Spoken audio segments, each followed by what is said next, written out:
Good morning, good afternoon, and good evening, ladies and gentlemen. And today we're going to be talking about Rise of the Ronin. But there is one thing I would really like to put into here before we venture right into this video of this game.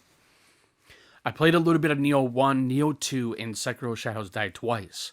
While those games were utterly difficult in terms of its challenging gameplay mechanics and its aesthetics, Rise of the Ronin is going to be one of those games to where I'm going to be very invested in. And the reason for this is two things in twofold. One is going to be the difficulty settings where you can play this game on easy, normal, or hard. And two, it's the setting. So, to much further ado, let's dive right into this. Rise of the Ronin is going to be one excellent of a game. I really think that this game is really going to benchmark the power of the PlayStation 5, other than Ghost of Tsushima Director's Cut for the PlayStation 5 as well. You cannot get that edition on the PlayStation 4. But I do highly advise to go play that game right now if you have not played Ghost of Tsushima. But to much further ado, let's dive right in.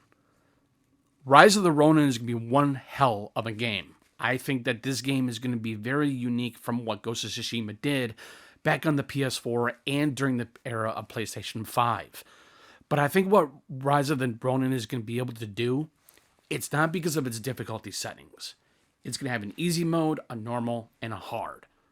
This game is going to be less of a Souls-like and more of an action-adventure, much like Ghost of Tsushima.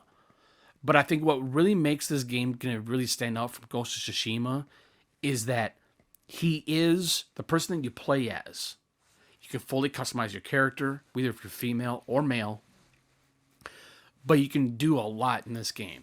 This game is going to be an open world game, and what I will truly say right now, I am thoroughly impressed of what I'm seeing in gameplay reveals. And I would say I think when it comes to Rise of the Ronin, this game is utterly beautiful. I love the gameplay mechanics and aesthetics, and how it's going to venture apart from what Ghost of Tsushima did. There are going to be some certain types of combat styles from what Ghost of Tsushima did as well, but I feel like when it comes to Rise of the Ronin, it's going to be that much deeper. With the thematic setting of this game is really going to do something from what Ghost of Tsushima was able to do was its environmental storytelling. It's pretty, it's gorgeous, it's beautiful, and yet you have a whole world to explore, like you were able to do in Ghost of Tsushima. I feel like that when you traverse through an open world game, much like Ghost of Tsushima or Rise of the Ronin, when it comes to its environmental storytelling, it shows you what that environment was going through. It shows you the dilapidated ruins of sorts, or maybe a dilapidated household or something like that. It's telling you a little bit of a story there. That's what I'm really perceiving from these gameplay reveals that I've been watching of Rise of the Ronin. And so I think that's another reason why I'm really want to be invested into this game. Not just because of its gameplay mechanics, not just because of its cordial and very beautiful, illustrious settings and its environments. It's the fact that where this story is going to go. I love story-driven deep games, much like this game, for what I've been seeing so far, or much like Ghost of Tsushima. And I think that's where this game is really going to do an amazing job, in my own personal opinion. Now, I want to talk about the gameplay, in my personal opinion as well. It's hardcore. I really like good, hardcore, and somewhat challenging fights when it comes to these types of games.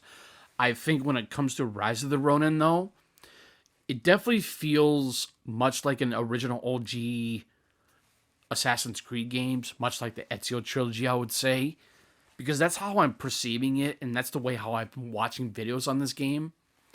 And being able to do certain types of stealth attacks, being able to use weapons like bows or rifles or whatnot. But I think that's where this game is really going to utilize really cool elements of surprise when it comes to the weaponry in this game. I think that's one of the reasons.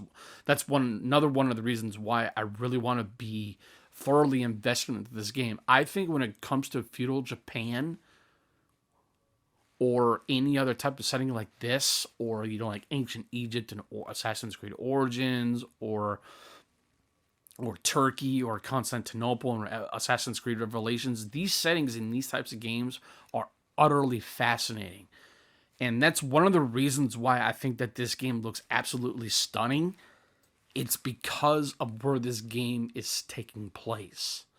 I have always loved these types of games in general because it's so unique to where or what these games are able to do in terms of anything, whether if it's its gameplay or the structure of the game itself, the environments, the the gunplay and the combat style. And I think that's another reason why I think this game is gonna be very amazing, in my personal opinion, from reviewers out there, because it is tough to review a game if you know if this game is going to be good or not. I actually thoroughly believe that when it comes to games in general, it's very hard to review. They really are, because it's like you really want to delve deep into the mechanics of the game. You want to know what the gameplay is going to be like. You want to know what the gunplay is going to be like. You want to know what the story is going to be like. But in order to find that all out, you have to play the game. And I think that's where Rise of the Ronin is going to do fairly well, in my personal opinion. And that's where Ghost of Tsushima was able to implement as well. And so there is one thing I would really like to put in here and to address as well. This game is going to have 3 difficulty modes: easy, normal, and hard. But they named it something else for this game. But heretofore is that what I want to say is that playing a game on easy mode when you're not used to playing these types of games in general, I would say there's no shame in it. Really, there isn't. And what I'm trying to get to is that I really think the reason why I say there's no shame in it is because if you really just want to experience the game for the very first time and you haven't played these games in general, really, per se, like I said, there's no shame to it. There's not. There shouldn't be. But being made fun about that and saying, oh, you're just a noob, that may be. But I'm just saying, it's like, as a person as I am, or as a gamer as I am, I just want to be able to play a game and just enjoy it. I have games that I have platted, and I'm sure that this game is going to be very difficult to plat as well. But other than that, I just want to put my own 2 cents out there about that. In that certain type of topic, because I feel like that's a topic that is not always thoroughly addressed or talked about, because I'm sure people have talked about it maybe many years ago or vice versa, but either or, it is what it is. So I think, but when it comes to Rise of the Ronin, this game looks amazing, dude. I can't wait to get this game in my hands and see what this game is like. Because, like I said, I love the brutality of these types of games. I love the thematic settings of these games too. And it goes to show you of these types of companies that make these types of games in general are so passionate. And I have watched the behind the scenes 2 videos to be precise on this game so far, and it's amazing. I can't wait to see where this game is going to go. And from what I understand, I don't know if this game is going to get any DLC or not.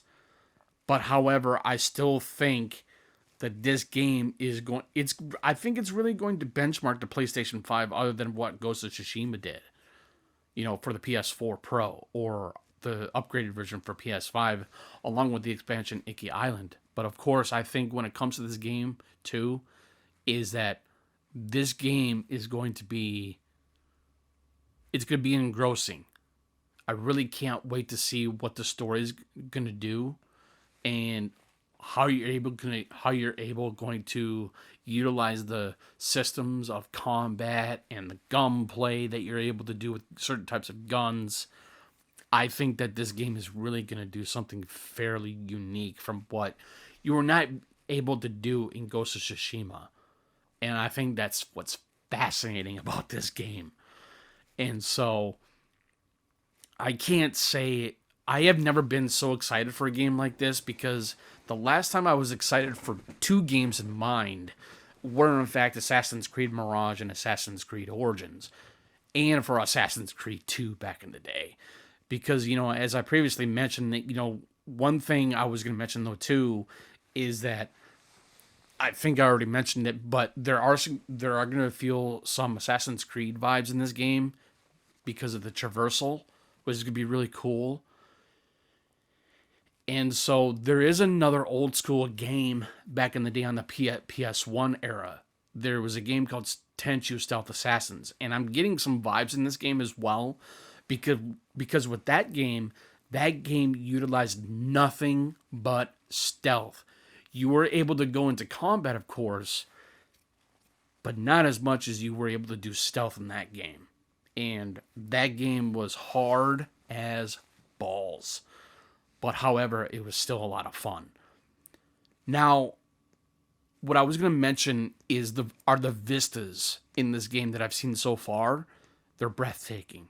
I have never seen anything so breathtaking in a long time from that, from the original Assassin's Creed franchise, or any other games like Ghost of Tsushima that have some really breathtaking vistas as well, to where you can visit, and being able to know what the history of these certain spots in the game as well. And I think that's what's really going to be cool about it, though, too, in my personal opinion.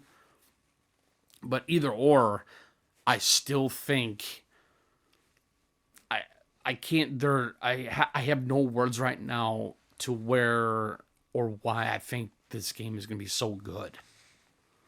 I do like the fact that if you play this game on easy mode, you're not going to take as much damage. Obviously, you are able to have your key refill faster and everything. There are going to be some certain benefits of each difficulty level in this game, and I think that's one of the reasons why I'm really intrigued into this game, and why I'm getting this game on day one, is because, like I said, I love these types of games.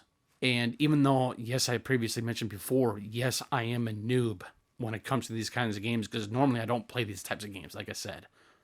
And I know I intend to repeat myself, so my apologies on this. But this is how I truly feel. Now, one thing I would really like to put in closing here is that I really think that this game is going to get some really good reviews.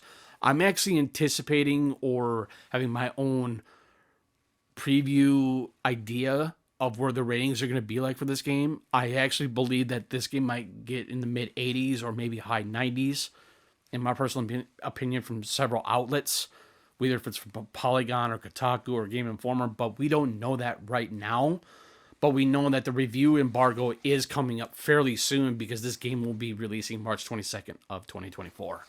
So, anyways, all I can say is this, is that I really think that this game is going to be nothing but amazing. This game looks absolutely stunning. I love everything about this game. And I'm going to say this right now, dude. I am not a fanboy or anything. I love Sony. I love Microsoft. I love Xbox. I love Nintendo. I think all these systems are great.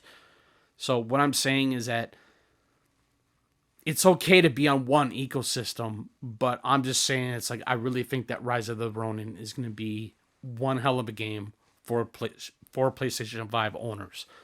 But anyways, too much further ado, this is Jake from Citizen JV. Thank you for tuning in. Greatly appreciated. Any comments or questions, please feel free to put them in the comment section below. I'll see you guys later.